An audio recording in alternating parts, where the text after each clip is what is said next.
السلام عليكم. Поздравляю всех с праздником. Такаббаль Аллаху минна ва минкум. Ид Мубарак. Пусть Allah примет все ваши благие деяния. Update berita UFC yang menarik untuk diikuti. Berita pertama datang dari drama pertarungan gelar sabuk kelas menengah antara Khamzat Chimaev dan Sean Strickland yang mendapatkan komentar dari sang mantan juara kelas welter yaitu Belal Muhammad. Melalui kanal YouTube pribadinya, Belal mengatakan bahwa sejatinya Sean Strickland tidak layak untuk memperebutkan sabuk dan seharusnya jatah itu untuk sang fighter asal Perancis, Nasruddin Imavov. Namun karena Imavov sejauh ini tidak banyak bicara, karena mungkin itu bukan hobinya, ditambah ia juga masih belum bisa berbahasa Inggris di media, UFC akhirnya lebih memilih Sean Strickland karena bisa dipastikan Strickland akan mampu membawa laga lebih ramai dibandingkan Imavov. Menurut Belal, saat ini UFC lebih mementingkan pamor, trash talk, dan hal-hal bodoh yang bisa menjual fight dibandingkan mempertemukan dua fighter yang benar-benar layak untuk ditandingkan. Tapi ya mau bagaimana lagi, UFC juga bukan hanya sebagai ajang kompetisi, tapi perusahaan bisnis yang ujung-ujungnya adalah mendapatkan uang, yang mana hasilnya nanti bisa membuat bayaran para fighter menjadi naik. Tapi apakah benar UFC membayar fighternya dengan layak? Ya mengenai itu akan kita bahas di video lainnya. Kita kembali ke Belal, bahwa mengenai laga Khamzat vs Strickland, Belal memprediksi bahwa laga akan berakhir sama seperti prediksi banyak orang, yaitu Khamzat akan menggulung Strickland dan membuatnya kelelahan secara fisik dan mental, kemudian membuatnya tap out. Menurut Belal, Khamzat akan menang dengan mudah, dan setelah itu ia akan naik ke divisi berat ringan untuk meraih sabuk keduanya. Perlu diketahui, sebenarnya baik Belal maupun Khamzat sama-sama tidak menyukai satu sama lain semenjak kekalahan Belal di UFC 315.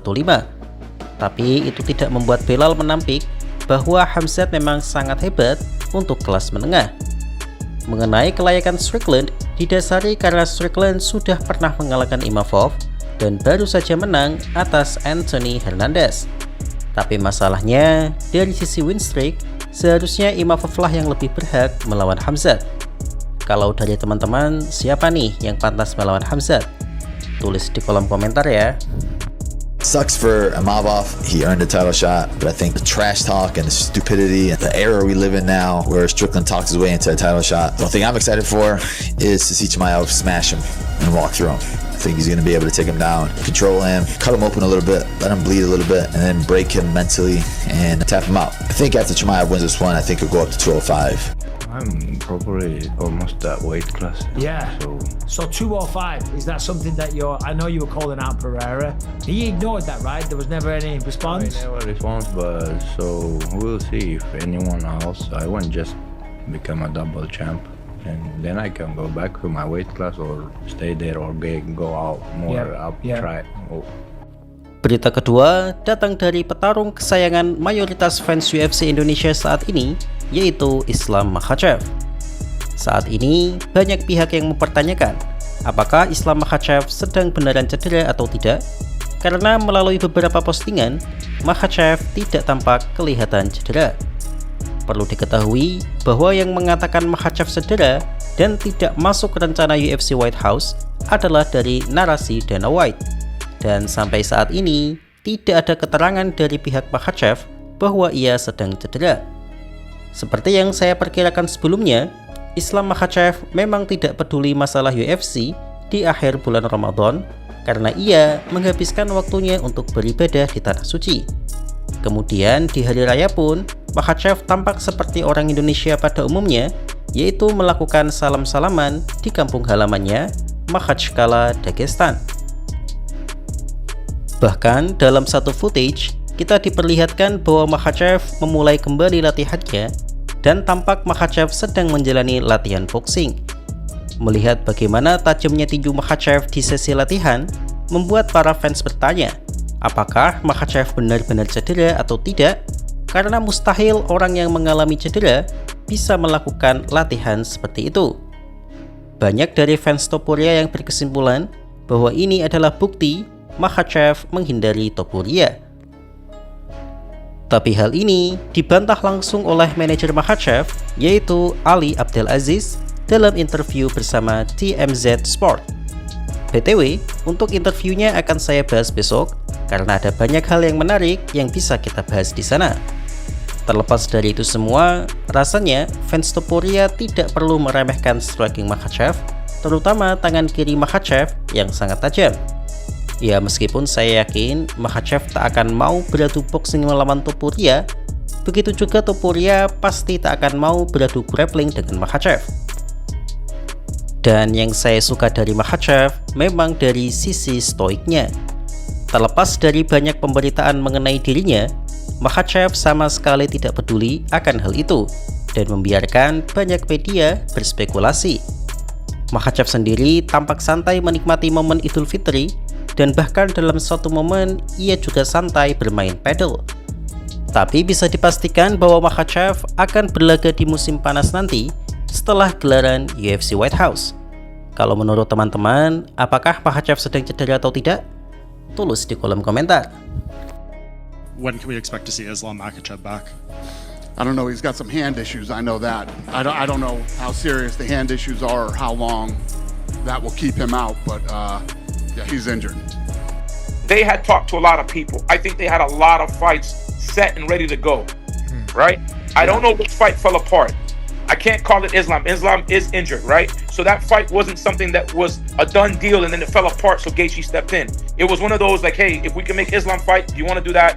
All right. If not, you guys can do Gaethje, right? We had our choice, and we said yes to Islam, and we said yes to Gaethje. It was just more about the numbers and the financials. So the point I'm making you guys is, right, in any type of, when you talk about leverage, if somebody really needs something and you get, pushed up against the wall at midnight, yeah, it's probably in your advantage, because if at that point, if you're not doing a deal with John, and if Kayla can't fight, and Amanda can't fight, and if Islam can't fight, and if Conor ain't fighting, then who else are you guys talking about? You know what I mean? So I think that at that point, you know what I mean, it obviously worked out to our favor, if that makes sense.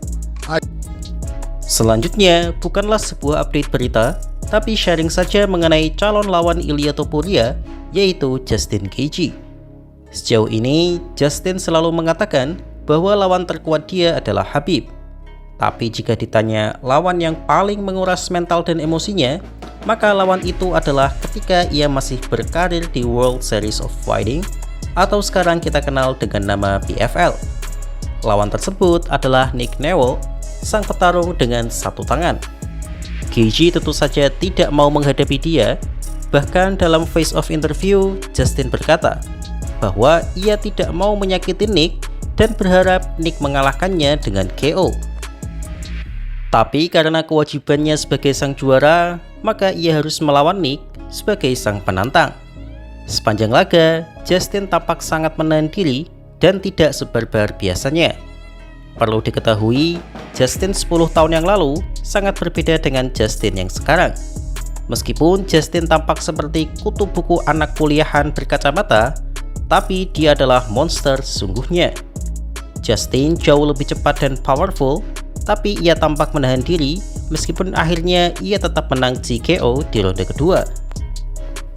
Tak seperti biasanya yang ia selalu merayakan kemenangan TKO atau KO-nya, Justin tampak bersedih dan langsung menundukkan kepalanya bahwa seharusnya laga ini tidak terjadi. Ia tidak bermaksud mengasihani lawannya, tapi tetap saja hati kecilnya menolak pertandingan itu. Dari sini kita tahu bahwa banyak monster yang ada di dunia MMA memiliki hati manusia. Mereka tidak sungkan beradu pukulan karena mereka yakin lawannya akan baik-baik saja. Tapi ketika lawannya sudah terlihat lebih lemah darinya, tentu saja jiwa manusiawinya meronta-ronta. Jangan salah, Nick adalah fighter tak terkalahkan saat itu. Tapi kekurangannya itu membuat Justin tetap tidak antusias melawannya. Dan saat melawan Topuria nanti, meskipun bisa dibilang akan jauh lebih sulit, tapi saya rasa Justin 100 miliar % pasti lebih memilih melawan monster bernama Topuria dibandingkan melawan Satria seperti Nick Newell. Jadi bagaimana menurut kalian?